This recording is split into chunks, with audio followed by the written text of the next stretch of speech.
The desert sun beat down on everything it touched, and the dry wind carried dust across the endless landscape, where nothing much changed from one day to the next, and that was exactly how Samuel liked it. He had been alone on his ranch for going on 12 years now since Martha passed, and he had made his peace with the solitude. Or so he told himself every morning when he woke to an empty house, and every evening when he sat down to a quiet supper. Samuel was 63 years old, with weathered hands and a face that told the story of every storm he had weathered, both the ones that came from the sky and the ones that came from living, and he had learned long ago that life did not always go according to plan, but you kept going anyway, because that was what you did. On this particular afternoon, he was riding his horse Duke along the old dirt road that cut through his property, checking the fence line like he did every few days when something caught his eye near the abandoned railroad tracks that ran parallel to the road about 100 yards out. At first he thought it might be a coyote, or maybe a stray calf, but as he got closer he realized it was a person, and his heart quickened in his chest because out here in the middle of nowhere that could only mean trouble. He urged Duke forward, and the horse responded with the steady, reliable gait that Samuel had come to depend on, and as they approached he could see it was a young woman lying there in the dirt, barely moving, and his mind raced through all the possibilities of what might have happened. When he reached her, he dismounted quickly for a man his age and knelt down beside her, and he could see she was breathing, but just barely,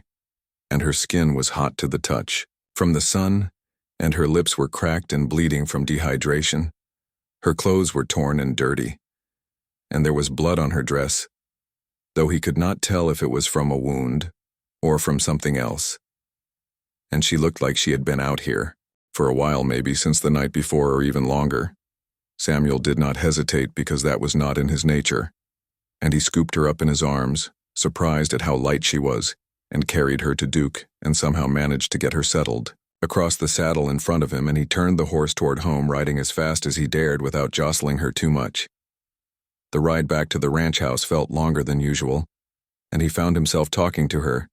even though she could not hear him, telling her she was going to be all right and that he was going to take care of her, and that she just needed to hold on a little bit longer. When they reached the house, he carried her inside to the spare bedroom, the one that had been his daughter's room before she grew up and moved to Phoenix, and he laid her gently on the bed and went to fetch water and cloths and everything else he could think of that might help. He worked carefully, cleaning her face and getting small sips of water into her mouth and covering her with a light blanket, even though the house was warm because she was shivering despite the heat,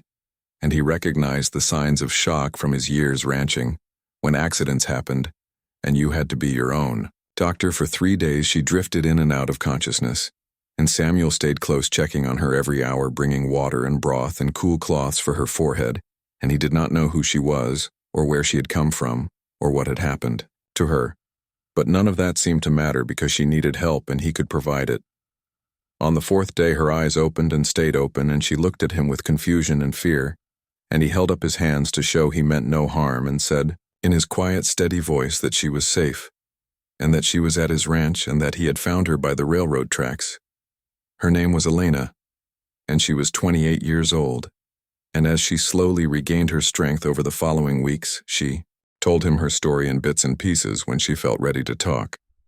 She had been in a relationship with a man who had seemed charming at first, but who had turned cruel and controlling, and when she finally found the courage to leave, he had come after her, and she had fled into the desert thinking she could make it to the next town on foot, but she had miscalculated the distance and the heat, and she had collapsed before she reached safety. Samuel listened without judgment, because he understood that life was complicated and people made mistakes, and sometimes they found themselves in situations they never imagined possible, and what mattered was not how you got there, but what you did next. He told her she could stay as long as she needed, and that there was plenty of work around the ranch if she wanted to help out, but no pressure, and she could leave whenever she felt ready, and he would even drive her to town, or to the bus station, or wherever she wanted to go. Elena stayed, and at first she was quiet and kept to herself, spending long hours on the porch looking out at the desert as if she was trying to figure out what came next, and Samuel gave her space because he understood the need for time to heal. Gradually she began helping around the house and then around the ranch, feeding the chickens and collecting eggs and helping with the garden that Martha had planted years ago, and that Samuel had kept going more out of habit than anything else. They fell into an easy routine, and Samuel found that he enjoyed the company more than he wanted to admit, and the house felt less empty with someone else moving through it and sitting at the dinner table with him in the evenings. Elena proved to be a hard worker, and she had a gentle way with the animals, and she took particular interest in the 3 horses Samuel kept, and she spent hours brushing them and talking to them and riding out across the property. One evening, as they sat on the porch watching the sunset paint the sky in shades of orange and purple, Elena said she had been thinking about what she wanted to do with her life, and Samuel waited patiently for her to continue. She said she had always felt lost before, like she was trying to fit herself into spaces that were not meant for her, and trying to be someone she was not because that was what other people expected. But being here on the ranch with the quiet and the open space and the simple, honest work, she felt like she was starting to understand who she actually was. Samuel nodded and said, "That was good, and that sometimes you had to get away from all the noise and the expectations to hear your own voice and to figure out what truly mattered to you." He told her about Martha and how they had built this ranch together from nothing and how she had been his partner in every sense of the word, and how when she died, he thought his life was over too. But somehow he kept going, and he found a different kind of peace in the solitude. Elena asked if he ever got lonely, and Samuel was quiet for a long moment before admitting that yes, he did sometimes, but he had learned that being alone was not the same as being lonely,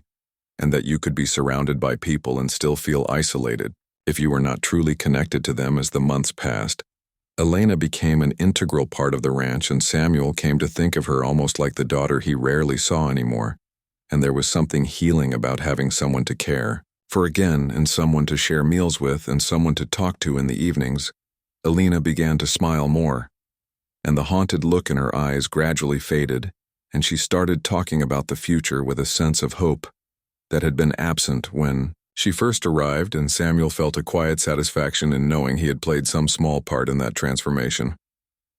One day a truck pulled up to the ranch, and a man got out, and Samuel recognized trouble immediately in the aggressive way the man moved and the anger in his face, and Elena went pale when she saw him. The man was loud and demanding, saying Elena belonged with him,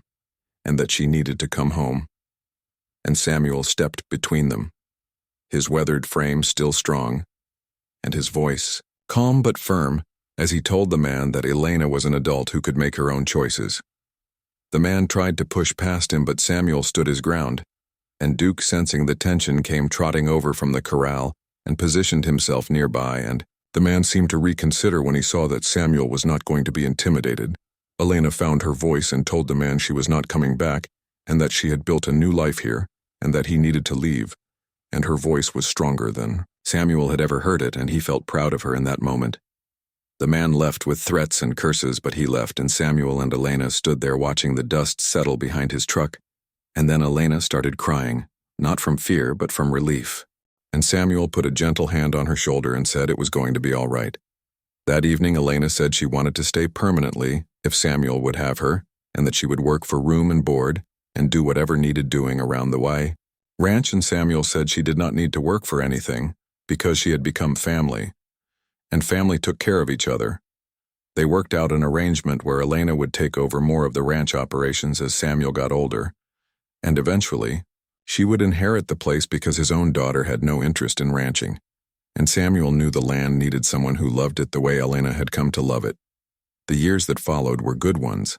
and Samuel taught Elena everything he knew about raising cattle and managing the land and fixing equipment and reading the weather, and all the accumulated wisdom of a lifetime spent working with his hands.